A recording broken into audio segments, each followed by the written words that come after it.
Pemirsa, Kanada menjadi negara terbaru yang menyatakan akan mengakui negara Palestina. Perdana Menteri Kanada Mark Carney mengatakan pemerintah Kanada akan menyatakan pengakuan terhadap negara Palestina dalam sidang ke-80 Majelis Umum Perserikatan Bangsa-Bangsa pada September 2025 mendatang. Carney menyebut pengakuan terhadap negara Palestina menunjukkan komitmen pemerintah Kanada terhadap solusi dua negara Israel dan Palestina di tengah konflik geopolitik kedua negara tersebut di jalur Gaza yang hingga kini belum juga usai. Carney percaya Israel dan Palestina akan mampu hidup berdampingan dengan damai. Namun Carney mengatakan kelompok Hamas tidak diperkenankan untuk mengambil peran di dalam pemerintahan negara Palestina yang terbentuk nantinya. Hal ini sejalan dengan janji Presiden Palestina Mahmud Abbas saat menjanjikan penyelenggaraan pemilu yang akan digelar pada tahun 2026 mendatang. Selain itu, Carney menyebut Hamas juga diminta untuk melakukan demilitarisasi di Palestina. Intends to recognize the state of Palestine at the 80th session of the United Nations General Assembly in September 2025.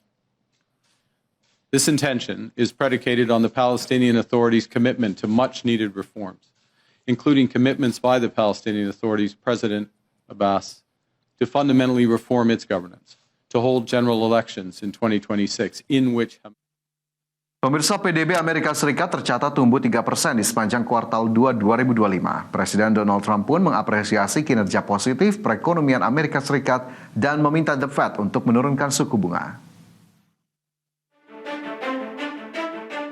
Departemen Perdagangan Amerika Serikat melaporkan perekonomian tumbuh sebesar 3% pada periode kuartal 2 2025 atau melampaui ekspektasi para ekonom. Capaian ini membalikkan kinerja perekonomian di kuartal 1 2025 yang terkontraksi 0,5%. Sekadar informasi, anjloknya perekonomian Amerika Serikat di kuartal 1 2025 diakibatkan oleh lonjakan impor. Hal itu dipicu langkah para pebisnis yang menimbun pasokan barang asal luar negeri sebagai persiapan dalam menghadapi perang tarif dan kebijakan tarif resiprokal oleh Presiden Donald Trump. Sementara pada kuartal 2 2025, pertumbuhan ekonomi Amerika Serikat juga dikontribusi oleh turunnya kinerja impor hingga 30,3%. Selain itu, ekonomi Amerika Serikat periode April hingga Juni 2025 didukung oleh belanja konsumen yang meningkat 1,4%, serta peningkatan belanja pemerintah, negara bagian, dan lokal. Presiden Amerika Serikat Donald Trump pun mengapresiasi kinerja pertumbuhan ekonomi di kuartal 2 2025 itu. Ia lantas menyerukan Chairman The Fed Jerome Powell untuk memangkas suku bunga. Sementara pada rapat FOMC pada Selasa kemarin waktu setempat memutuskan untuk menahan suku bunga di level 4,25 hingga 4,5%. Berbagai sumber ada di channel.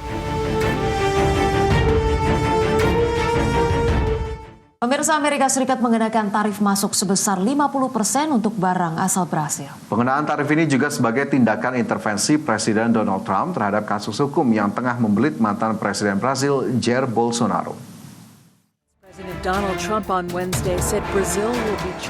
Presiden Amerika Serikat Donald Trump menandatangani perintah eksekutif terbaru yang mengenakan tarif resiprokal dasar sebesar 50% untuk komoditas asal Brazil. Namun perintah ini mengandung unsur politis karena menjadi bentuk intervensi Trump atas kasus hukum yang dihadapi oleh mantan Presiden Brasil, Jair Bolsonaro. Adapun Bolsonaro telah lama dikenal sebagai sahabat sekaligus sekutu politik bagi Donald Trump. Ia saat ini menjalani proses persidangan atas tuduhan persekongkolan untuk melakukan kudeta usai kekalahannya dalam pemilu di tahun 2022. Dalam kebijakan barunya, Trump secara gamblang menyatakan bahwa persidangan terhadap Bolsonaro merupakan tindakan hukum yang tidak adil. Karena itu, selain memberlakukan tarif masuk terhadap barang asal Brazil, pemerintahan Trump juga menjatuhkan sanksi terhadap seorang hakim Mahkamah Agung Brazil yang mengawasi kasus Bolsonaro dengan tuduhan telah melakukan penahanan pra-peradilan secara sewenang-wenang dan membatasi kebebasan berekspresi. Meski begitu, terdapat sejumlah komoditas asal Brazil yang mendapat pengecualian tarif masuk berdasarkan perintah Trump, seperti pesawat sipil dan suku cadang yang bisa menguntungkan perusahaan kedirgantaran Brazil Embraer, bubur kayu, logam mulia, energi dan produk energi serta pupuk. Berbagai sumber, IDX Channel. Kita ke informasi mancanegara. Pemerintah Belanda melarang Menteri Keuangan dan Menteri Keamanan Nasional Israel untuk memasuki wilayahnya atau persona non grata. Ya, langkah ini menjadikan Belanda sebagai negara barat terbaru yang melarang kedua pemimpin Israel akibat retorika terkait dengan Gaza dan tepi barat. Pemerintah Belanda melarang Menteri Keuangan Israel Bezalel Smotrich dan Menteri Keamanan Nasional Israel Itamar Ben-Gvir untuk memasuki wilayahnya atau persona non grata. Langkah ini menjadikan Belanda sebagai negara barat terbaru yang melarang keduanya akibat retorika terkait Gaza dan Tepi Barat.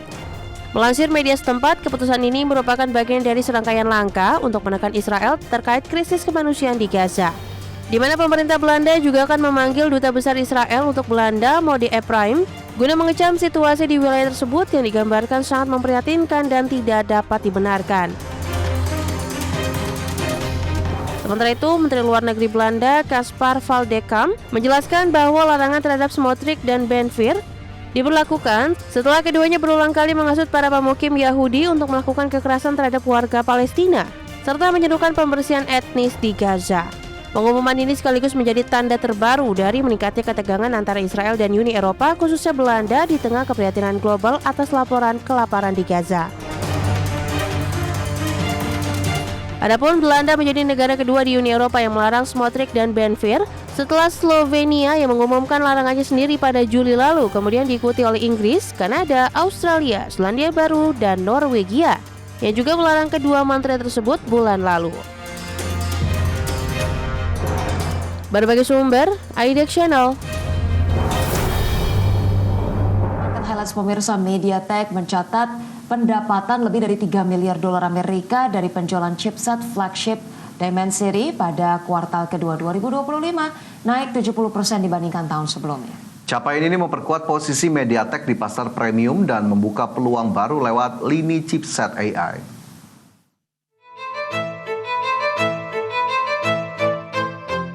MediaTek mencetak prestasi finansial mencengangkan dengan menembus pendapatan lebih dari 3 miliar dolar Amerika hanya dari penjualan chipset flagship Dimensity di kuartal kedua 2025. Kesuksesan tersebut terutama ditopang oleh tingginya permintaan chipset flagship seperti Dimensity 9400 yang menunjukkan pertumbuhan pendapatan hingga 70% secara year on year.